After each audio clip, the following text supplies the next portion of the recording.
हमें ये समझना है कि लोक प्रशासन की प्रकृति कैसी है। नेचर ऑफ पब्लिक एडमिनिस्ट्रेशन, यहीं से हम लोग का शुरुआत कर हम लोगों ने देखा था बेसिकली कि लोक प्रशासन का क्षेत्र क्या है। तो क्षेत्र में हम लोगों ने दो चीज को देखा था, एक व्यापक दृष्टिकोण, दूसरा इट मींस कल हम लोगों ने देखा था कि लोक प्रशासन के क्षेत्र को दो भागों में बांटा गया है या दो दृष्टिकोण के अंतर्गत उसका अध्ययन किया जाता है। पहला है संकुचित दृष्टिकोण, दूसरा है व्यापक दृष्टिकोण। ठीक है, संकुचित में देखा था कि केवल कार्यपालिका शाखा का अध्ययन किया जाता है, जबकि व्यापक दृष्टिकोण में हम लोगों ने देखा था कि कार्यपालिका, विधायिका और न्यायपालिका तीनों शाखा का अध्ययन किया जाता है। आज हमें देखना है लोक प्रशासन का प्रकृति, नेचर ऑफ पब्लिक एडमिनिस्ट्रेशन। लोक प्रशासन की प्रकृति की बात करें तो अलग अलग विद्वानों ने लोक प्रशासन की प्रकृति को दो भागों में बांटा है। ठीक है, एक है एकीकृत दृष्टिकोण, एकीकृत दृष्टिकोण, और दूसरा क्या है आपका प्रबंधकीय दृष्टिकोण, प्रबंधकीय दृष्टिकोण। अब समझिए इस चीज को, काफी इंपॉर्टेंट और काफी आसान है। कल अगर नहीं समझ में आया एकीकृत, आज आसानी से समझिएगा। देखिए सिस्टम जो आपका चलता है ना, दुनिया का कोई भी संगठन हो, चाहे सरकारी संगठन हो चाहे निजी क्षेत्र का संगठन हो, वहां पे संगठन की प्रकृति दो ही प्रकार की हो सकती है, या तो वो एकीकृत होगा या वो प्रबंधकीय होगा।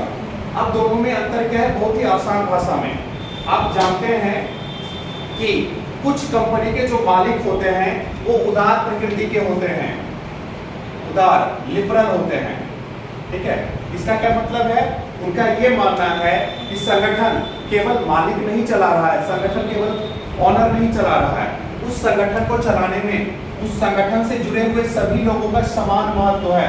चाहे संगठन का एमडी हो, मैनेजिंग डायरेक्टर, चाहे संगठन का सीईओ हो, ठीक है, चाहे संगठन से जुड़ा हुआ अन्य कर्मचारी हो, या संगठन में सबसे निचले स्तर पे काम करने वाला प्यून ही क्यों ना हो या स्वीपर ही क्यों ना हो, सबको मिला के ही संगठन का प्रबंधन संभव हो पाएगा, क्योंकि संगठन में हर एक चीज का अपना इंपॉर्टेंस है। फॉर एग्जांपल आपका बॉडी है, आपका शरीर है, आपके शरीर में कोई अंग ये कहे कि मेरा रोल ज्यादा है तो दूसरा कहेगा मेरा रोल ज्यादा है। अब इस चीज का एक एग्जांपल समझ लीजिए। अब आपके शरीर में या किसी अन्य थर्ड क्लास के बाहर के जो लोग हैं, उनके किसी शरीर का अंग का कोई ऑर्गन काम करना बंद कर दे, या मान लीजिए शरीर का एक अंग है किडनी, किडनी अपना फंक्शन करना बंद कर दे, तो किडनी शरीर का एक अंग है और शरीर में उसे ढेर सारे अंग हैं, लेकिन एक अंग मात्र के काम करने से पूरा शरीर का सिस्टम रुक जाएगा ना। उसी प्रकार से कोई संगठन है, उसमें ढेर सारे विंग्स हैं, शाखाएं हैं, और हर एक शाखा का अपना इंपॉर्टेंस है। अगर एक शाखा भी काम करना बंद कर देगा ना तो संगठन का काम डिस्टर्ब हो जाएगा। तो एकीकृत दृष्टिकोण में कंपनी का जो मालिक होता है, ऑनर होता है, ठीक है, उसका ये कहना है कि संगठन में मेरा जितना रोल है ना उतना ही रोल संगठन के अन्य कर्मचारियों का भी है। इट मींस की एकीकृत दृष्टिकोण में कहा गया है कि संगठन के प्रबंधन में सभी लोगों का समान महत्व है। जितना ऑनर का महत्व है उतना सीईओ का महत्व है, उतना कंपनी के अन्य कर्मचारी का महत्व है, उतना ही संगठन में प्यून और स्वीपर का महत्व है। इट मींस की प्रबंधन में हर एक की भूमिका अगर है, उस दृष्टिकोण को क्या बोलेंगे। समझ में आया? क्लियर है सबका? समस्या क्लियर हुआ? और सबका? और जब इसका रिवर्स कर दो, कुछ संगठन ऐसे भी हैं जिसके ऑनर कठोर मेंटेलिटी के होते हैं, ट्रेडिशनल थॉट्स के हैं कि अगर हम कंपनी शुरू ही ना करें तो लोगों को रोजगार मिलेगा, कहेंगे नहीं मिलेगा।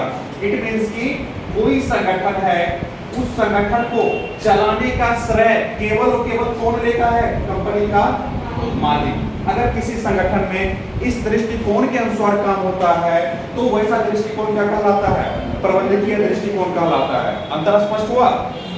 यहाँ पे संगठन में संगठन का जो मालिक है हर एक पद को वैल्यू दे रहा है, हर एक पद के ओपिनियन को स्वीकार कर रहा है, हर एक पद की अपनी एक डिग्निटी है, उस चीज को कंपनी का मालिक एक्सेप्ट करता है। ऐसा दृष्टिकोण एकीकृत दृष्टिकोण। लेकिन जब रिवर्स संगठन का जो ऑनर है, संगठन का जो मालिक है, वो अपने आप को ही सर्वे सर्वा मान रहा है और कहता है मैं ही सर्वस्व हूँ, मैं ही सब कुछ हूँ, मैं हूँ तो संगठन है, मैं नहीं हूँ तो संगठन नहीं है। ऐसी विचारधारा क्या कहलाएगा? प्रबंधकीय दृष्टिकोण। ठीक है, दोनों में अंतर समझ में आ गया। अब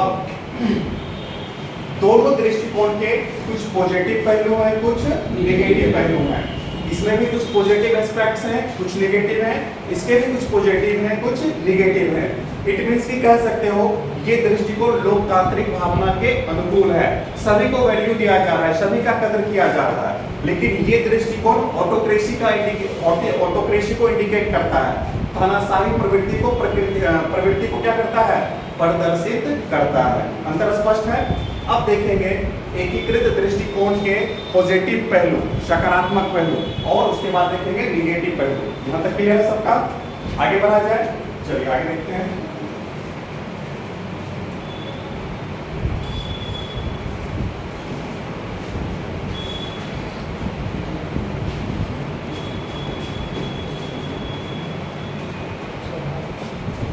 देखिए सिंपल सा है, एकदम आसान भाषा में समझिएगा। पॉजिटिव एस्पेक्ट्स और नेगेटिव एस्पेक्ट्स, एक सिक्के के दो पहलू होते हैं। जहां पे कुछ अच्छाई होती है वहीं पे कुछ बुराई भी होती है। तो पहले हम लोग एकीकृत का देख लेते हैं, पॉजिटिव और नेगेटिव। देखिए एकीकृत दृष्टिकोण का सकारात्मक पहलू है पहला पॉइंट, इसमें व्यक्तियों की सहभागिता पर बल दिया जाता है। आपने पढ़ा एकीकृत दृष्टिकोण में कंपनी का मालिक हो, कंपनी का सीईओ हो, चाहे कंपनी का प्यून हो, चाहे कंपनी का स्वीपर हो, सबको वैल्यू दिया जाता है। इट मींस की कंपनी में किसको बढ़ावा दिया जा रहा है? सहभागिता। सहभागिता का मतलब है पार्टनर, मतलब एक दूसरे के साथ कोऑर्डिनेट करना, एक दूसरे के साथ समन्वय के साथ काम को आगे बढ़ाना। पहला पॉइंट क्लियर है? सहभागिता वाला स्पष्ट है? पीछे चलिए दूसरा पॉइंट है आपका, इसमें दूसरा पॉजिटिव पहलू इसमें कह रहा है यह विचारधारा लोकतांत्रिक मूल्यों पर आधारित है, जिसमें सहभागी प्रबंधन पर बल दिया जाता है। अभी मैंने बताया कि आप एक कंपनी के प्यून से भी पूछ रहे हैं आपको कंपनी में कोई दिक्कत है, आप संगठन के स्वीपर से पूछ रहे हैं आपको सैलरी वगैरह टाइम से मिल रहा है, दुर्गा पूजा में आपको कितने दिन का छुट्टी चाहिए, दीपावली में आपको कितने दिन का छुट्टी चाहिए, संगठन में स्वीपर को भी लगेगा मालिक मुझसे डायरेक्ट पूछ रहा है, मेरे को इतना वैल्यू कंपनी में मिल रहा है, उसका मनोबल बढ़ जाएगा और कंपनी में डेडिकेशन का लेवल उसका और बढ़ जाएगा, साफ सफाई वो और अच्छे से करेगा। इट मींस की ये कौन सी भावना है? लोकतांत्रिक भावना, डेमोक्रेटिक सेटअप है ये। बात समझ में आई? लोकतांत्रिक भावना जैसे ही होगा किस सिद्धांत को बढ़ावा मिलेगा? सहभागिता का सिद्धांत। एग्जाम्पल समझिए, भारत में लोकतंत्र है, केंद्र की भी सरकार है, राज्य की भी सरकार है, और केंद्र एवं राज्य के बीच किसी प्रकार की समस्या होती है तो मुख्यमंत्री और प्रधानमंत्री एक टेबल पे बैठ के बातचीत करते हैं। इसी को क्या बोलते हैं? सहभागिता का सिद्धांत। इसी को बोलते हैं डेमोक्रेटिक थ्योरी, लोकतांत्रिक सिद्धांत। पॉइंट दोनों क्लियर है?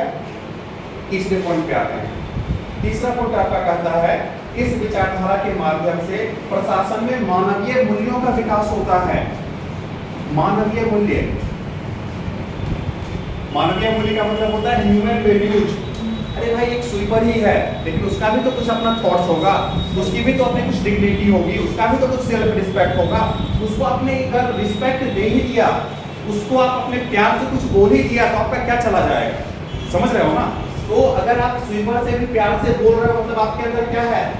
मानवीय मूल्य। मानव क्या कहता है बेसिकली? मानवीय मूल्य है क्या? बड़ों से प्यार से बात करना, उनको रिस्पेक्ट देना, यह तो है मानवीय मूल्य। छोटों के साथ अगर समझ नहीं है उनको प्यार से समझाना गलती करने पर, यह क्या है आपका? मानवीय मूल्य। और एक संगठन के ऑनर में अगर ये सब है मतलब कि किस सिद्धांत पे वो काम कर रहा है? मानवीय मूल्य को समझ रहा है। तीसरा पॉइंट क्लियर है? चौथा पॉइंट, एकीकृत विचारधारा के माध्यम से संगठन के शीर्ष स्तर के प्रशासनिक अधिकारी के निरंकुश व्यवहार पर रोक लगता है। अब सिंपल सोचिए, कोई संगठन है, उस संगठन का जो ऑनर है, संगठन का जो मालिक है, वो अगर मान लीजिए बाध्य है कि नहीं मुझे संगठन में हर एक पद से ओपिनियन लेना है, संगठन में जितने भी पद हैं मेरे अलावे सबसे मुझे ओपिनियन लेके ही काम करना है, तो डेफिनेटली उसका जो भी डिसीजन होगा वो लोकतांत्रिक भावना के करीब होगा कि तानाशाही भावना के करीब होगा? लोकतांत्रिक भावना के करीब होगा। चौथी विशेषता यही हो गई कि एकीकृत दृष्टिकोण में संगठन में जो भी शीर्ष पद पे बैठा हुआ प्रशासनिक अधिकारी है उसके द्वारा लिया गया डिसीजन डेफिनेटली किस भावना को प्रमोट करेगा, ना कि तानाशाही भावना को। पॉइंट क्लियर है? ये था आपका पॉजिटिव पहलू किस सिद्धांत का? एकीकृत दृष्टिकोण का। अब डेफिनेटली इसमें कुछ नकारात्मक पहलू भी हैं, उसको देख लेते हैं हम लोग।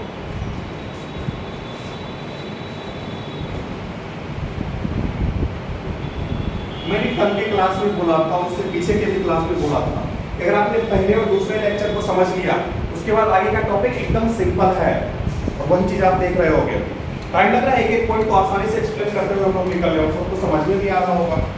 देखिए नकारात्मक दृष्टिकोण, एकीकृत दृष्टिकोण में मानवीय पहलू पर अत्यधिक बल दिया जाता है जिससे संगठन में अनुशासन का अभाव होता है। अब समझिए, एक तो पॉजिटिव पहलू हो गया कि संगठन में प्यून से भी पूछ रहे हैं, स्वीपर से भी पूछ रहे हैं, उसको अच्छा लग रहा होगा। लेकिन यहाँ पे एक पहलू ये भी है क्या कि अगर आप संगठन के हर एक लोग से पूछेंगे ना, मान लीजिए आपको 4 दिन के अंदर डिसीजन लेना है, 4 दिन के अंदर संगठन से रिलेटेड कोई डिसीजन लेना है और संगठन में इतने ज्यादा पद है ना कि आप सबसे अगर बात करने लगोगे ना तो आपको बात करने में कितना दिन लग जाएगा और संगठन के लिए डिसीजन कितने दिन में लेना है। तो एकीकृत दृष्टिकोण की ये सबसे बड़ी खामियां है या नेगेटिव पहलू है कि इसमें मानवीय मूल्यों को ज्यादा बढ़ावा दिया जाता है जिससे संगठन के हित में डिसीजन लेने में समय ज्यादा लग जाता है, जिससे संगठन की उत्पादकता नकारात्मक रूप से प्रभावित होती। पॉइंट क्लियर है? स्पष्ट? आगे समझ में आ रहा है? अगला पॉइंट है, इस विचारधारा में प्रशासनिक संगठन में त्वरित निर्णय लेने में बाधा उत्पन्न होती है। उसी को रिपीट कर दिया फिर, ठीक है? अभी मैंने बताया संगठन में जितने भी पद हैं सभी पद से अगर कंपनी का मालिक बात करेगा तो 10 दिन तो उसको बात ही करने में लग जाएगा और डिसीजन क्या दिन में लेना है? 4 दिन में। तो तुरंत अगर किसी विषय पे डिसीजन लेना है तो उस सिचुएशन में, उस कंडीशन में एकीकृत दृष्टिकोण उपयुक्त नहीं है। ये उसकी क्या हो गई? आलोचना, निगेटिव पॉइंट हो गया। अगला पॉइंट देखते हैं।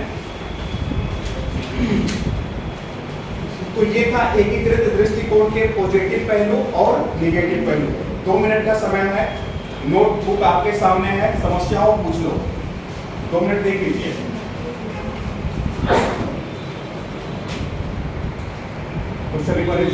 रिपीट कर दीजिए। सकारात्मक पहलू जैसा होता है कि सभी उपयोग हो गया जो सभी से अपना बात करता है, अगर उसके मन में ये भी आ जाए अगर मालिक खुद हमसे बात करता है तो हो सकता है कि और भी निगेटिव पहलू में तो वही तो बात किया कि हर एक लोग से अगर संगठन के मालिक खुद बात करेंगे तो डेफिनेटली स्वीपर के मन में भी एक निगेटिव फीलिंग भी आ सकता है। एक सिक्के के दोनों पहलू हैं, पॉजिटिव पहलू भी है, निगेटिव भी है। पॉजिटिव उसके अंदर अगर पॉजिटिव इंसान है तो पॉजिटिव पहलू आएगा, कंपनी का मालिक खुद मुझे इतना रिस्पेक्ट दे रहा है, कंपनी के प्रति मैं और ज्यादा ईमानदार हो जाऊं, ये पॉजिटिव पहलू है। लेकिन निगेटिव पहलू क्या है? तो उसके अंदर ये फील होगा अच्छा कंपनी के मालिक से ही मेरी जान पहचान है, 10 बजे के बजाय हम 12 बजे जाएंगे, समझ गए ना? सैलरी आता है हम एडवांस में 50,000 उठा लेंगे, ऐसे में कंपनी को नुकसान है। वही निगेटिव पहलू पे हम लोगों ने देखा। क्लियर है? और किसी की कोई समस्या? आगे बढ़ा जाए। अब देखिए हम लोगों ने एकीकृत दृष्टिकोण देखा, अब हमें देखना है प्रबंधकीय दृष्टिकोण। प्रबंधकीय दृष्टिकोण के पॉजिटिव और निगेटिव। तो ओवरऑल एक मोटा मोटी कह सकते हो ना, सिचुएशन पलट रहा है तो पॉजिटिव और निगेटिव क्या हो जाएगा? पलट जाएगा। समझिए पहला पॉइंट, प्रबंधकीय दृष्टिकोण के सकारात्मक पहलू। पहला पॉइंट, इसमें कार्यों का विभाजन सत्ता एवं उत्तरदायित्व के आधार पर किया जाता है जिससे संगठन के प्रत्येक पदाधिकारी के कर्तव्य क्षेत्र का निर्धारण हो जाता है। समझिए पॉजिटिव पहलू। अब मान लीजिए कोई संगठन है, उस संगठन का जो ऑनर है, मालिक है, थोड़ा सा कठोर प्रकृति का है, तानाशाह प्रकृति का है, तो वो कंपनी में सारा डिसीजन खुद लेता है और अगर कोई संगठन का मालिक तानाशाह प्रकृति का है तो संगठन के सारे कर्मचारी उससे डर के रहेंगे, ठीक है। उसके अंदर ये भय होगा कि अगर थोड़ा भी गलती करेंगे तो तुरंत मुझे निकाल देगा। एग्जाम्पल ले लीजिए नॉर्थ कोरिया का, किम जोंग उन, वहां का जो तानाशाह है उससे उस देश का सभी पदाधिकारी डरता है कि थोड़ी सी भी गलती किया तो के आगे बांध के मुझे उड़वा देगा। अपने रिलेटिव को ऐसा किया था उसने, अगर न्यूज वगैरह पढ़े होंगे तो, ठीक है। वहां पे क्या होता है, जिसको जो काम दे दिया जाएगा ना, वो चाहेगा कि 10 घंटे का काम हम 9 घंटे में ही कर दें। इट मीन्स कि प्रबंधकीय दृष्टिकोण का सबसे पॉजिटिव पहलू यह है, वहां पे कंपनी का मालिक किसी कर्मचारी को जो उत्तरदायित्व दे रहा है ना, जो उत्तरदायित्व दे रहा है, संगठन का कर्मचारी उस उत्तरदायित्व के निर्वहन में हमेशा तत्पर रहेगा। 10 घंटे में उसको काम करने को बोला गया है, उसका भरसक प्रयास रहेगा कि हम 9 घंटे 50 मिनट में कर दे, 10 घंटे 1 मिनट हमको ना लगे। ये सबसे बड़ा पॉजिटिव पॉइंट है किस दृष्टिकोण का, प्रबंधकीय दृष्टिकोण के सकारात्मक पहलू का। और समझ में आया, क्योंकि संगठन का मालिक तानाशाह प्रकृति का है, संगठन में कर्मचारियों को स्ट्रिक्ट निर्देश है कि जो आपको टारगेट दिया गया है उस टारगेट को आप अचीव करो, टारगेट को अचीव नहीं करोगे संगठन से आपको निकाल दिया जाएगा। इस कारण से संगठन के कर्मचारी को जो उत्तरदायित्व मिलेगा उस समय सीमा के भीतर उसको प्राप्त करने का भरसक प्रयास करेगा और संगठन अपने लक्ष्य को प्राप्त करने में क्या होगा, सफल हो पाएगा। पहला पॉइंट क्लियर है। दूसरा पॉइंट आपका कह रहा है यह विचारधारा वरिष्ठ और अधीनस्थ के संबंध पर आधारित है जो संगठन में अनुशासन को स्थापित करता है। अब यहाँ पे वरिष्ठ और अधीनस्थ का मतलब ये मत समझिएगा एज ग्रुप से, मेरा एज 50 साल है तो मैं वरिष्ठ हो गया और किसी का एज 30 साल है तो वो मेरे से कनिष्ठ हो गया, नहीं। यहाँ पे बेसिकली पद से मैटर करता है। पद कि अगर संगठन का ऑनर है तो वो उस सेंस में क्या हो गया, भले ही वो 30 साल का क्यों ना हो और उसके नीचे काम करने वाला सीईओ 50 साल का है तो वो उसके लिए क्या हो गया, अधीनस्थ। तो संगठन जो है बेसिकली वरिष्ठ और अधीनस्थ के सिद्धांत पे काम करता है कि दृष्टिकोण में, प्रबंधकीय दृष्टिकोण में। और यहाँ पे क्या होता है कि वरिष्ठ के आदेश को फॉलो करना पड़ता है। वही तो ऊपर वाले पॉइंट में देखा, वरिष्ठ ने जो आदेश दे दिया 10 घंटे मतलब 10 घंटे। यहाँ पे वरिष्ठ और अधीनस्थ का संबंध एकदम क्लियर रहता है कि मैं कंपनी का मालिक हूँ मतलब मैं वरिष्ठ हूँ, मेरे आदेश को फॉलो करना है। लेकिन उसमें क्या हो रहा था, मैं खूब वरिष्ठ हूँ, भले आप प्यून हो, मेरे पद के तुलना में आपके पद का कोई वैल्यू नहीं है, लेकिन ठीक है हम दोनों एक टेबल पे बैठ के चाय पी रहे हैं। वहां पे डेफिनेटली संभावना बनती है कि प्यून किसी ना किसी दिन डिसरिस्पेक्ट कर दे कंपनी के मालिक का, उसकी बातों का अवहेलना कर दे। क्यों?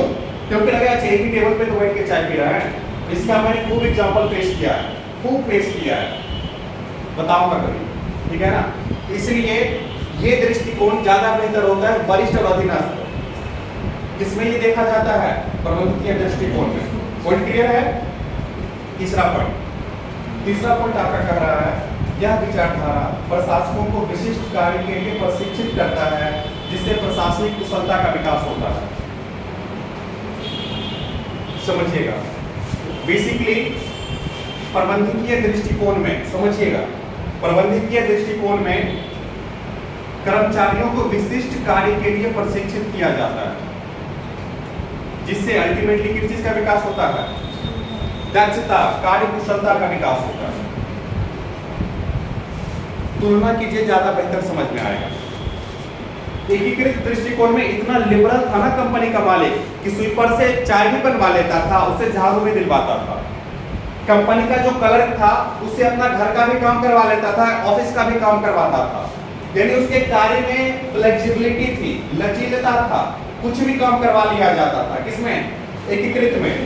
लेकिन यहाँ पे चूंकि संगठन में कर्मचारियों का कार्य नियत है, उसको फिक्स है कि इतने बजे ऑफिस आके यही काम उसको करना है, तो एक ही काम बार बार करने से उसमें किस चीज का विकास होगा, परफेक्शन आएगा, निपुण हो जाएगा उस कार्य को करने में, ठीक है। और समय समय पे इससे रिलेटेड उसको क्या दिया जाता है, प्रशिक्षण, ट्रेनिंग। एक ही काम को आप बार बार कर रहे हो, प्लस उस काम पर रिलेटेड नियमित अंतराल पे आपको ट्रेनिंग दिया जा रहा है, तो आप उस कार्य में क्या हो जाओगे, निपुण हो जाओगे, दक्ष हो जाओगे। विशिष्ट प्रकृति का आपका वो कार्य होगा। फॉर एग्जाम्पल, कोई व्यक्ति चाय ही बना रहा है, ठीक है, और उसको जीवन भर चाय बनाने का ही काम मिल जाए, तो एक एज के बाद वो इतना डिलीशियस चाय बनाएगा, संभावना है गलत भी हो सकता है, इतना डिलीशियस वो चाय बनाएगा उसका कोई जोर नहीं होगा, समझ गए ना। लेकिन एक व्यक्ति आज चाय बना रहा है, कल कुछ और काम कर रहा है, फिर 15 दिन के बाद चाय बना रहा है, ना तो उसको चाय पत्ती का रेशियो पता होगा, ना तो उसको चीनी का रेशियो पता होगा, कितना देर चाय उबालना है ये भी नहीं पता होगा, समझ गए ना। तो दोनों में अंतर समझ में आ रहा है। यहाँ पे परफेक्शन, दक्षता का विकास होता है, एक स्पेशल स्किल निखर के सामने आता है जो कि उसमें कौन क्लियर है। ये था आपका प्रबंधकीय दृष्टिकोण का पॉजिटिव पहलू, पॉजिटिव एस्पेक्ट्स, क्लियर है। आगे देखते हैं निगेटिव पहलू। निगेटिव पहलू में बोला गया है, इस दृष्टिकोण में अत्यधिक अनुशासन के कारण संगठन में कार्यरत विभिन्न कार्यकर्ताओं के बीच अंतर वैयक्तिक संबंध का विकास नहीं होता है, जिससे संगठन अपने लक्ष्यों को प्राप्त करने में क्या होता है। देखिए क्या होता है, मान लीजिए ये एक संगठन है और मैं संगठन का मालिक हूं और आप सब संगठन के कर्मचारी हो। अब मैं इतना कठोर प्रकृति का हूं कि अगर आपने आज का काम करके नहीं आया तो 10-10 स्केल मारा, आपकी समस्या को जानने का मैंने प्रयास नहीं किया, ठीक है, 10-10 स्केल मार दिया, फिर कल आए, हो सकता है समस्या लंबा आपका खींच रहा है, कल मैंने 50 स्केल मारा, ठीक है, और आपकी समस्या को जानने का मैंने प्रयास नहीं किया। इसका आउटपुट क्या होगा, इसका आउटपुट ये होगा कि हम दोनों के बीच रिलेशन एस्टेब्लिश नहीं हो पाएगा, हम आपकी समस्या को नहीं जान पाएंगे। इसका दुष्परिणाम क्या होगा, क्योंकि आपको पैसे की आवश्यकता है तो आप तो मेरे कंपनी में काम करने आओगे, लेकिन मेरे काम से आपका भी जुड़ाव नहीं हो पाएगा और इसका असर अल्टीमेटली कहां पे दिखेगा, उत्पादकता पे, उत्पादन पे। उत्पादन क्या हो जाएगा, घट जाएगा। तो प्रबंधकीय दृष्टिकोण में क्या होता है ना, व्यक्तियों के बीच इंटरपर्सनल रिलेशन, अंतरवैयक्तिक संबंध स्थापित नहीं हो पाता है। इस कारण से संगठन में क्या चीज प्रभावित होता है, उत्पादन या उत्पादकता नकारात्मक रूप से प्रभावित होता है। कौन क्लियर है, क्या चीज, कौन सा सर, संबंधों का विकास होता है। अब सब सुन के होगा,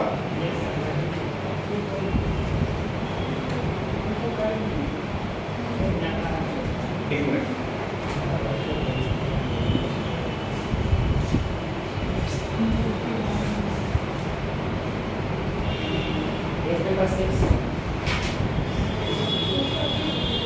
देखिए दूसरा निगेटिव पॉइंट क्या बोला गया है। ऊपर आपने देखा था कि प्रबंधकीय दृष्टिकोण में किस प्रकार का संबंध पाया जाता है, वरिष्ठ एवं अधीनस्थ का। अब निश्चित रूप से जो वरिष्ठ होंगे पद में, उनको वेतन अच्छा मिलेगा, उनको अन्य फैसिलिटीज अच्छा मिलेगी, और इनके तुलना में इनका वेतन काफी क्या होगा, फैसिलिटीज क्या होगा, कम होगा। तो इनके अंदर इनके तुलना में इंफीरियरिटी का भाव आएगा, हीनता का भाव आएगा, ठीक है ना। और इससे क्या होता है, हीनता का भाव आने से आपका डेवलपमेंट रुक जाता है, आपका विकास बाधित हो जाता है। क्यों, क्योंकि आपका मनोबल आपके अंदर फील आएगा, वही काम करते करते हम 50 साल में यहीं पे हैं, 30 साल में आके मेरे सिर पे बैठ गया है, हम पे ज्यादा वेतन ले रहा है, आपका मनोबल डाउन हो जाएगा, ठीक है। सरफरोश पिक्चर देखिए आमिर खान का, उसमें ये चीज बहुत अच्छे से एक्सप्लेन किया गया है, ठीक है। बेसिकली नाम उसका भूल रहा हूँ, कौन, सलीम, ठीक है। वो कहता है कि आपको मैंने ट्रेनिंग दिया, आप मेरे सर पे आगे बैठ गए सीनियर बन के।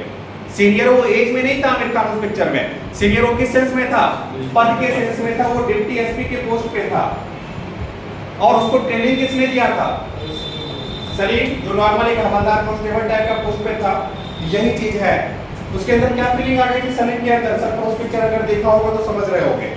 सरफरोश पिक्चर में बेसिकली ये दिखाया गया है कि एक अधीनस्थ ट्रेनिंग देता है किसको, वरिष्ठ को, और ट्रेनिंग के बाद वही वरिष्ठ किसके सर पे आके बैठ जाता है, अधीनस्थ के सर पर, यानी सर पे मतलब सर पे आके नहीं बैठ जाएगा, पद पे बड़े पोस्ट पे आके बैठ जाएगा, बड़े पोस्ट पे आके बैठ जाएगा। समझ गए ना? ये पॉइंट क्लियर हो गया। अब इससे क्या होगा, इसके अंदर नेगेटिव फीलिंग पैदा होगा, नकारात्मक भाव आएगा। क्या? मेरा वेतन भी कम है, इसको प्रशिक्षण हम दिए हैं, सब कुछ सिखाए हम, यहाँ सैलरी भी ज्यादा मिल रहा है, हमको ऑर्डर भी दे रहा है। बात समझ में आया? कल के डेट में समझ लो। सर इस लाइन को पढ़िए ना, इसमें जो सुनिए, इस विचारधारा में वरिष्ठ एवं अधीनस्थ का संबंध पाया जाता है। यहाँ तक में गिने को कोई समस्या? ये लाइन सर पढ़िए, दूसरा लाइन, दूसरा लाइन मतलब दूसरा पॉइंट, दूसरा पॉइंट है इस विचारधारा में वरिष्ठ एवं अधीनस्थ का संबंध पाया जाता है। क्लियर है? जिसमें अधीनस्थ को कम वेतन एवं सम्मान, कम वेतन एवं कम सम्मान मिलता है, जिसके कारण अधीनस्थ में निम्न मनोबल एवं अवसाद का विकास होता है। अवसाद मतलब स्ट्रेस का विकास होता है। पॉइंट क्लियर है? अभी कंफ्यूजन? आगे देखिए। अब आगे है कि उपरोक्त वर्णन से स्पष्ट है कि एकीकृत एवं प्रबंधकीय दृष्टिकोण दोनों में से कोई भी अपने आप में पूर्ण नहीं है। अब समझिए कि आपका एक डाइट है, आपके पास दो ऑप्शन है, रोटी यानी गेहूं का रोटी और एक रोटी मतलब मक्के की रोटी। अब आपको कहेगा कि दोनों में से कोई एक चुनिए, कौन सा बेस्ट है? डेफिनेटली जो इंटेलेक्चुअल पर्सन होंगे, जो समझदार होंगे, रहना चाहिए। दोनों में पौष्टिक तत्व पाए जाते हैं और दोनों शरीर के लिए आवश्यक है, इसलिए दोनों चीज का एक उचित कोऑर्डिनेशन, उचित समन्वय होना चाहिए। उसी प्रकार से अगर हम लोग प्रबंधकीय दृष्टिकोण की बात करें और एकीकृत दृष्टिकोण की बात करें, दोनों में कुछ खामियां हैं, दोनों में कुछ खूबियां हैं। तो आवश्यकता किस बात की है? दोनों को आपस में कोऑर्डिनेट करके चलना चाहिए। किसी भी संगठन में कुछ प्रबंधकीय गुण भी होना चाहिए और कुछ एकीकृत गुण भी होना चाहिए। इट मींस कि आपकी थाली में मक्के की रोटी भी होनी चाहिए और गेहूं का भी रोटी होना चाहिए। पॉइंट क्लियर है? आगे बढ़ा जाए। सर जो रोटी की बात थी, ये व्यवस्था की बात है, तो इस दोनों को मतलब दोनों का अच्छा लेके एक और नहीं बन सकता है, जिसमें प्रबंधकीय नहीं और एकीकृत का भी दोनों का जो जब जहाँ जरूरत हो वैसा कर जैसे अगर आप पढ़े होंगे कॉपी तो आया होगा वो पॉइंट, कल ही मैंने बताया था लोक प्रशासन का क्षेत्र में बताया था दो प्रकार के लोक प्रशासन के अध्ययन का क्षेत्र, दो क्षेत्र था, एक व्यापक दूसरा संकुचित। तो तीसरे की संभावना वहां पे भी अगर आपने पढ़ा होगा, ना तो व्यापक अपने आप में पूर्ण है, ना तो संकुचित अपने आप में पूर्ण है। और उसमें लास्ट में मैंने बताया, लिखा हुआ है नोट्स में, क्या लिखा हुआ है कि बेसिकली लोक प्रशासन के अध्ययन क्षेत्र को केवल कार्यपालिका, विधायिका और न्यायपालिका तक ही सीमित करना उचित नहीं होगा, बल्कि लोक प्रशासन का क्षेत्र इसके भी बियॉन्ड है, इससे भी ज्यादा व्यापक है। समझ में आया ना? तो वही चीज है कि लोक प्रशासन की प्रकृति की बात करें, केवल उसको प्रबंधकीय और एकीकृत दृष्टिकोण में बांध के रखना ही उचित नहीं है। इसका दायरा और भी ज्यादा क्या है, संगठन में और भी चीजें विकसित हो सकती है, और भी सुधार की संभावना हमेशा। तो एकीकृत के भी गुण को अपनाओ, प्रबंधकीय के गुण को भी अपनाओ और विकास की संभावना पे काम करो। क्लियर? मध्यम मार्ग का अनुसरण, कैसे? बुद्ध के मध्यम मार्ग का अनुसरण। हाँ, वही मध्य मार्ग हो गया कि दो है उसमें से एक चुनना है, तो दो में से तो एक चुन लो, एकीकृत और प्रबंधकीय दोनों को आत्मसात कर लो, बीच में और भी विकास की संभावना पे काम करो। तो मध्य मार्ग दोनों में से एक चुनना दीजिएगा, दोनों से लेके बीच का चुनना। वही चीज तो हो गया ना मध्यम मार्ग। एकीकृत के भी कुछ बातों को अपनाओ, प्रबंधकीय के कुछ बातों को अपनाओ, वही हो गया मध्यम मार्ग। और इसके अलावा विकास की संभावना पे काम करो, आगे और क्या बेस्ट हो सकता है। ठीक, चलिए अब आगे है डिस्कस तो हो गया, डिस्कस तो नहीं बताया ना। आगे देखिए क्या कर रहा है आपका, आगे आपका कर रहा है लोक प्रशासन की भूमिका। जिस लोक प्रशासन को आप समझ रहे थे, लोक प्रशासन के अर्थ को आपने समझा, लोक प्रशासन के क्षेत्र को समझा, लोक प्रशासन की प्रकृति को समझा, उस लोक प्रशासन का कुछ महत्व भी है क्या, उस महत्व को समझेंगे। और लोक प्रशासन का अपने अर्थ एक लाइन में अगर पूछे इंटरव्यू में क्या बोलोगे, एक लाइन में लोक प्रशासन का अर्थ मैंने बताया था, क्या बताइएगा उत्सव? जन कल्याण के लिए जो काम कर रहा है वही लोक प्रशासन है। तो लोक प्रशासन का महत्व क्या है वो आपके पॉइंट्स में देखना है। ठीक, देखिए पहला पॉइंट, उससे पहले एक डेफिनेशन है W.B. डोनाहम का, इस चीज को मैंने कल भी एक्सप्लेन किया था। मैंने कल बताया था कि लोक प्रशासन का विकास हो रहा है, मतलब किसका विकास हो रहा है? संस्कृति और सभ्यता का विकास हो रहा है। और कल ही मैंने बताया था कि अगर कोई संस्कृति और सभ्यता असफल होती है उसके लिए भी कौन रिस्पॉन्सिबल है? लोक प्रशासन। यही कितना स्टेटमेंट है W का, क्योंकि मैंने कल बताया था कि अगर बेगूसराय का प्रशासन असफल हो रहा है, सॉरी, बेगूसराय की संस्कृति या सभ्यता फेल हो रही है, उसके लिए कौन रिस्पॉन्सिबल है? बेगूसराय का संस्कृति और सभ्यता अच्छे से फल फूल रहा है, उसके लिए भी कौन रिस्पॉन्सिबल है? इट मींस कि कोई संस्कृति सभ्यता का विकास होता है, उत्तरदायी लोक प्रशासन। कोई संस्कृति सभ्यता विनाश की ओर जाता है, उसके लिए भी उत्तरदायी। तो डेफिनेटली इतना महत्व रखता है, तो उसके फीचर्स को हम लोग देख लेते हैं पॉइंट वाइज, ठीक है। अब देखते हैं कि पॉइंट करके क्या है। देखिए पहला पॉइंट लिखवाया मैंने, लोक प्रशासन की महत्वपूर्ण भूमिका कानून व्यवस्था को बनाए रखने एवं कल्याणकारी कार्यक्रमों को क्रियान्वयन के संदर्भ में देखने को मिलता है। 2 पॉइंट है यहाँ पे। पहला है कानून व्यवस्था को बनाए रखना, कानून व्यवस्था, लॉ एंड ऑर्डर। और फिर दूसरा चीज क्या था? दूसरा चीज इसमें था कल्याणकारी राज्य, कल्याणकारी नीति को लागू करना। कल मैंने बताया था बेसिकली लोक प्रशासन की 2 विंग्स, 2 शाखा, एक निर्वाचन, दूसरा चयनित। तो लोक प्रशासन में नीति निर्माण का कार्य कौन करेगा? निर्वाचित व्यवस्था, यानी आपके जो शासक वर्ग हैं, शासक वर्ग का मतलब मुख्यमंत्री, प्रधानमंत्री एवं उनका मंत्रिपरिषद, वो आपके लिए क्या बनाएंगे? कल्याणकारी नीति बनाएंगे, वो आपके लिए कानून बनाएंगे, और उस कानून और उस नीति को लागू कौन करेगा? चयनित व्यवस्था, यानी ये हो गए शासक वर्ग और ये क्या हो गए? प्रशासक, ब्यूरोक्रेसी। दोनों मिलकर किसके लिए काम करते हैं? शासित वर्ग के लिए काम करते हैं। शासक वर्ग निर्वाचित, प्रशासक वर्ग चयनित, दोनों मिलकर काम किसके लिए करेंगे? We the people of India, हम भारत के लोग के लिए काम करेंगे, ठीक है। ये पॉइंट क्लियर है। अब समझो पहला विशेषता क्या है? बेगूसराय के डीएम, एसपी का क्या काम है? बेगूसराय में लॉ एंड ऑर्डर मेंटेन रहे। अभी कुछ दिन पहले गोलीकांड हुआ, एक सिरफिरा व्यक्ति बाइक पे चढ़ा और 30 किलोमीटर तक गोलीकांड को अंजाम दिया। अंततः कानून व्यवस्था एक्टिव थी, सक्रिय थी, सभी को अरेस्ट किया गया। इसका एग्जाम्पल था लोक प्रशासन का। लोक प्रशासन एक्टिव होके उस अज्ञात या जो भी अपराधी था उसको क्या किया? अरेस्ट किया। किस चीज के लिए? ताकि बेगूसराय की कानून व्यवस्था और ज्यादा खराब ना होने पाए, या बेगूसराय में किसी भी प्रकार का क्रिमिनल एक्टिविटी होता है, पुलिस तुरंत एक्टिव होकर उसको अरेस्ट करती है। किस चीज को बनाए रखने के लिए? कानून व्यवस्था को बनाए रखने के लिए। या आप जाके देखिए, अभी बाढ़ का सिचुएशन आया था, उधर जितना भी आपका गुप्ता बांध के नीचे वाला ग्रामीण एरिया था, सब गंगा नदी में जलमग्न हो गया था, ठीक है। तो लोक प्रशासन का क्या काम था? वहां पे कल्याणकारी नीति को एग्जीक्यूट करना। अब वहां पे कल्याणकारी नीति क्या होगी? वहां पे चूंकि सभी का घर बार डूब चुका था, सबके लिए भोजन की व्यवस्था करना, भले चुना चुनी ही क्यों न मिले, ठीक है। मवेशियों के लिए उचित फैसिलिटीज प्रोवाइड करना, उनके रहने के लिए टेंट पंडाल की व्यवस्था करना। ये बेसिकली क्या था? उस सिचुएशन में कौन सी नीति कहलाएगी? कल्याणकारी नीति कहलाएगी, वेलफेयर पॉलिसी कहलाएगी। इसके अलावा देखिए, जैसे भारत को खुले में शौच से मुक्त करना था, तो हर घर हमने शौचालय की योजना बनाई। ये क्या थी आपकी? बेसिकली कल्याणकारी नीति। और इसको एग्जीक्यूट कौन कर रहा है? लोक प्रशासन। पहला पॉइंट क्लियर हो गया सबका। दूसरा पॉइंट देखिए, दूसरा पॉइंट आपका कह रहा है लोक प्रशासन प्रत्येक शासन प्रणाली के अंतर्गत नीतियों के निर्माण एवं क्रियान्वयन के संदर्भ में महत्वपूर्ण भूमिका निभाता है।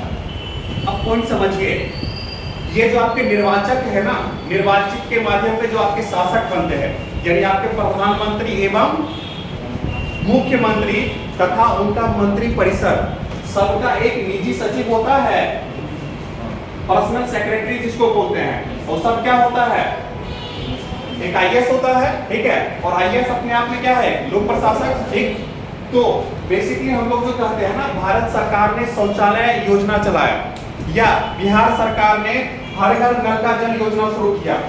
तो निर्वाचित जो हमारे शासक हैं, यानी मुख्यमंत्री या प्रधानमंत्री, बेसिकली वो जो योजना बनाते हैं, उनके योजना के निर्माण में सहायता कौन देता है?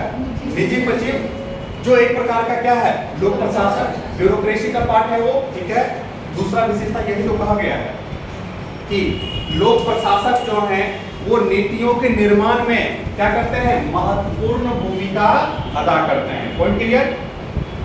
दूसरा पॉइंट समझने के लिए कोई समस्या। तीसरा पॉइंट देखते हैं। तीसरा पॉइंट बेसिकली कहा गया है लोक प्रशासन की भूमिका प्रशासन के संदर्भ में भी देखा जा सकता है जो किसी देश के राजनीतिक, सामाजिक, आर्थिक एवं संस्कृति के विकास की प्रक्रिया में संलग्न है। अब देखिए यहाँ पे कह रहा है आपका तीसरा, सामाजिक पहलू, राजनीतिक पहलू, आर्थिक पहलू, सांस्कृतिक पहलू। समझिए बेसिकली तीसरा पॉइंट आपका कह रहा है ना, आपका जो लोक प्रशासन है इस सब का संरक्षक है। अब कैसे समझिए, सामाजिक पहलू में आप क्या पढ़ते हैं, सामाजिक पहलू में आप यही पढ़ते हैं ना, अनुच्छेद 17 के तहत छुआछूत का उन्मूलन हो गया है, उसका अगर किसी प्रकार का कोई प्रयोग करेगा समाज में, प्रयोग करने वाले को दंड देना, कौन सा पहलू हो गया, सामाजिक पहलू। समाज में कोई गरीब है, कोई अमीर है, अमीर गरीब का शोषण न करने पाए समाज में, ये कौन सा पहलू हो गया, सोशल इशू, सामाजिक पहलू हो गया, ठीक है। तीसरा, समाज में कोई व्यक्ति स्वास्थ्य समस्याओं से जूझ रहा है, उसको हॉस्पिटल पर पहुंचाना, कौन सा पहलू है, सामाजिक पहलू है। फ्री में एम्बुलेंस की सेवा दे रही है सरकार, लोक प्रशासन, सामाजिक पहलू। राजनीतिक पहलू, चुनाव हो रहा है, अभी लोकल चुनाव होगा नगर निगम का, उस चुनाव में गलत वोटिंग ना होने पाए, डरा धमका के किसी को वोट ना दिलवाया जाए, ये सब कौन सा पहलू हो गया। आप अगर कोई राजनीतिक संस्था बनाना चाह रहे हैं, आप किसी राजनीतिक दल से जुड़ना चाह रहे हैं, ये आपका कौन सा पहलू हो गया, राजनीतिक पहलू हो गया। बात समझ में आ रही है। नेक्स्ट है आपका आर्थिक पहलू। मनरेगा के तहत गरीब मजदूर को प्रॉपर पैसा मिल रहा है कि नहीं, ये कौन सा पहलू हो गया, आर्थिक पहलू हो गया। क्या ग्राम प्रधान केवल चुटकी लगा के पैसा अपने अकाउंट में तो ट्रांसफर नहीं कर रहा है, ये ब्लॉक डेवलपमेंट ऑफिसर देखेगा, और ब्लॉक डेवलपमेंट ऑफिसर क्या है, लोक प्रशासक है, और इस समस्या को देख रहा है, कौन सा पहलू देख रहा है, आर्थिक पहलू। शौचालय के निर्माण के लिए जो 11,000 हजार रुपया हर एक परिवार को दिया जा रहा है, उसमें ग्राम प्रधान धांधली तो नहीं कर रहा है, पैसा अपने पास तो नहीं रख रहा है, ये कौन सा पहलू हो गया। और एक वीडियो इसका सुपरविजन करेगा, ये कौन सा पहलू हो गया। बात समझ में आ रही है। नेक्स्ट है सांस्कृतिक पहलू। संस्कृति और सभ्यता, बेसिकली आपका जो लाइफ स्टाइल है वही आपकी क्या है, संस्कृति और सभ्यता। तो आपको डरा धमका के कोई आपका धर्म परिवर्तन तो नहीं करवा रहा, इसको देखने की रिस्पॉन्सिबिलिटी किसकी है, आपको डरा के कोई कह रहा है कि आप इस धर्म में हो, इस धर्म में कन्वर्ट हो जाओ, आप कंप्लेन करोगे जाके बेगूसराय नगर थाना में, थाना उस पे एक्शन लेगा, कौन सा पहलू हो गया। आपको इच्छा है कि हम सड़क पे हिजाब पहन के चलें, आपकी इच्छा है कि हम सड़क पे जींस, एक्सीडेंटल जींस पहन के चलें, उससे आपको कोई रोक रहा है, आप उसके अगेंस्ट प्रशासन में कंप्लेन कर सकते हो, वो आपका कौन सा पहलू हो गया। इस सबको संरक्षक प्रोवाइड कर रहा है कौन, आपका लोक प्रशासन का तीसरा महत्व। क्लियर, इन्हें कोई समस्या। आगे चौथा पहलू है आपका, देख लेते हैं। लोक प्रशासन मूल्य उन्मुखता पर बल देता है, जैसे सामाजिक समानता, सामाजिक परिवर्तन आदि। समझिए ये पॉइंट काफी इंपॉर्टेंट है, कॉन्सेप्ट है, इसमें थोड़ा समझिएगा। सामाजिक वैल्यूज, सोशल वैल्यूज क्या होता है।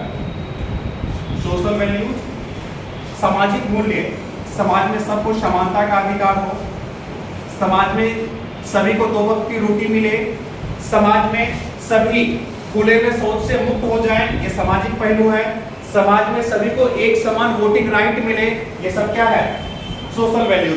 समाज में किसी के साथ छुआछूत जैसा व्यवहार ना हो, ये क्या हो गया, सामाजिक वैल्यू। इस सबको लागू करने की रिस्पॉन्सिबिलिटी किसकी है, समाज में छुआछूत ना हो, सबको वोट मिले तो जबरदस्ती उससे कोई वोट न डलवा सके। 11,000 रुपया शौचालय निर्माण के लिए मिल रहा है तो 11,000 का 11,000 मिल जाए, ये सब आपका सोशल वैल्यूज हो गया। रिसर्च की रक्षा करने की रिस्पॉन्सिबिलिटी किसकी है। अब आप लोग ज्यादा घुस मत जाइएगा पब्लिक एड में और कहेंगे सर ऐसा तो हो नहीं रहा है, 11,000 सरकार देती है, मिलता है 6,000 7,000, व्यवहार में क्या हो रहा है उसको साइड कर दीजिए। सिद्धांत हम लोग पढ़ रहे हैं फर्स्ट पेपर, सिद्धांत में ऐसा होता है और सिद्धांत में आपको यही लिखना भी है, भले करप्शन खूब हो रहा है और आप लोग जब सिस्टम में जाइएगा तो अपना हिस्सा नहीं लीजिएगा। 11,000 का 11,000 मिलेगा शौचालय निर्माण के लिए। दुगुना लेंगे जाएंगे अगला पॉइंट देखिए, संविधान के आदर्शों की प्राप्ति के संदर्भ में भी लोक प्रशासन की महत्वपूर्ण भूमिका। कितना इंपॉर्टेंट पॉइंट है समझिए, क्या कर रहा है संविधान का आदर्श। अब प्रस्तावना को याद कीजिए, प्रस्तावना में आपने क्या आदर्श पढ़ा? संविधान के प्रस्तावना में आदर्श में था न्याय, स्वतंत्रता, समानता। न्याय में आपने पढ़ा 3 प्रकार का न्याय, सामाजिक, आर्थिक और राजनीतिक। स्वतंत्रता में आपने पढ़ा विचार, अभिव्यक्ति, विश्वास, धर्म एवं उपासना की स्वतंत्रता। समता में आपने पढ़ा प्रतिष्ठा एवं अवसर की समता। ये संविधान के क्या हैं? आदर्श हैं। और वो आदर्श को लागू कौन करवाता है भाई? लोक प्रशासन ही तो लागू करवाता है। तो संविधान में वर्णित आदर्शों को लागू करवाने में भी किसकी भूमिका इंपॉर्टेंट है? लोक प्रशासन की भूमिका इंपॉर्टेंट है। पॉइंट क्लियर है? ये एकदम आसान था। अगला पॉइंट, लोक प्रशासन महिला सशक्तिकरण और लैंगिक भेदभाव को भी समाप्त करने में सकारात्मक भूमिका अदा करता है। 2 पहलू है, पहला लैंगिक भेदभाव और दूसरा महिला सशक्तिकरण। अब समझिएगा, लैंगिक भेदभाव समझ रहे हो? पुरुष दबंग है, पुरुष श्रेष्ठ है, महिला निकृष्ट है, कमजोर है, ये हो गया लैंगिक भेदभाव। और इस लैंगिक भेदभाव को दूर करके कि male and female are equal, ठीक है, ये हो गया लैंगिक भेदभाव को समाप्त करना। दूसरा, महिलाओं के लिए जो भी योजना चल रही है, महिलाओं के साथ कोई समस्या है तो उसको सुनने के लिए विशेष प्रकार की संस्था जैसे राष्ट्रीय महिला आयोग जैसी संस्था का प्रावधान भी कौन करता है आपके लिए? लोक प्रशासन। तो महिला सशक्तिकरण से लेके लैंगिक भेदभाव की समस्या को दूर करने में भी किसका रोल है? लोक प्रशासन का रोल है। पहला सबसे इंपॉर्टेंट चीज। दूसरा सबसे इंपॉर्टेंट चीज समझिएगा, बेसिकली महिला सशक्तिकरण की आवश्यकता पड़ी क्यों? महिलाओं का समाज में शोषण हुआ था, ठीक है, तो महिलाओं को समाज में सशक्त कैसे किया जाएगा? उसके लिए क्या चाहिए? कोई विशेष संस्था, ठीक है, जिस संस्था में महिला निर्भीक होकर जाके अपने बातों को रख सके। इसके लिए हमने क्या बनाया? राष्ट्रीय महिला आयोग बनाया केंद्र के स्तर पे। राज्यों के स्तर पे क्या बनाया? राज्य महिला आयोग। राज्यों के स्तर पे, जिला स्तर पे क्या बनाया? जिला महिला आयोग। अभी सबसे क्या होगा? इस सबसे महिला सशक्तिकरण को बढ़ावा मिलेगा और महिला जैसे ही सशक्त होगी, उनके साथ किसी प्रकार का भेदभाव होगा तो कहेगी कि मेरा ये अधिकार है, अगर ये अधिकार मुझे नहीं मिलेगा तो आपके अगेंस्ट में केस कर दूंगा, ठीक है। तो ये है बेसिकली महिला सशक्तिकरण से लेकर लैंगिक भेदभाव के दूर करने की समस्या से संबंधित लोक प्रशासन का प्रयास। पॉइंट क्लियर हो रहा है? पक्का? पीछे तक? लास्ट पॉइंट है आपका, लोक प्रशासन गरीबी उन्मूलन, आपदा प्रबंधन, शिक्षा, स्वास्थ्य जैसी आधारभूत सेवाओं के प्रबंधन में भी महत्वपूर्ण भूमिका निभाता है। बताइए, मनरेगा गरीबी निवारण के लिए है, कौन उस योजना को संचालित कर रहा है? प्रशासन। अभी मैंने बाढ़ का एग्जांपल दिया, कहीं पे बाढ़ आ जाता है, वहां पे कौन एक्टिव होता है? प्रशासन। कहीं पे रोड एक्सीडेंट हो जाता है, वहां पे तुरंत प्रशासन पहुंचता है, कौन एक्टिव है? प्रशासन। कहीं पे स्वास्थ्य समस्या हो गई, इट मींस कि कहीं पे अभी कुछ दिन पहले आपने सुना था भागलपुर में कुछ लोगों के आंखों का ऑपरेशन हुआ, बहुत लोगों के आंखों का रोशनी चला गया, वहां पे मामले को शांत कराने के लिए कौन पहुंचा? प्रशासन, ठीक है। अभी 10 दिन पहले की घटना है, IOCL सीवर लाइन का उसका काम चला गया, पाइपलाइन का, तो पानगाछी में एक गड्ढा में बेसिकली IOCL ने गड्ढा किया था, उसमें गिर के एक व्यक्ति की मौत हो गई। तो वहां पे हंगामा हुआ, तो उस हंगामे को भी शांत कराने के लिए कौन गया? प्रशासन गया, ठीक है। फिर उसको मुआवजा दिलवाया गया। ये सब बेसिकली क्या है? पीछे आप पढ़ चुके हो कि प्रशासन आपके जीवन के एक एक पहलू से जुड़ा हुआ है। एग्जाम्पल देख रहे हो, आपके गरीबी की समस्या, आपके बेरोजगारी की समस्या, आपके शिक्षा की समस्या, आपके स्वास्थ्य की समस्या में कौन एक्टिव है? आपका लोक प्रशासन एक्टिव है। तो लोक प्रशासन का महत्व समझ में आ गया। किन्हीं को समस्या, यहाँ तक के लेक्चर में किन्हीं को कोई समस्या हो तो बेझिझक पूछ लो, स्टॉप कर दीजिएगा।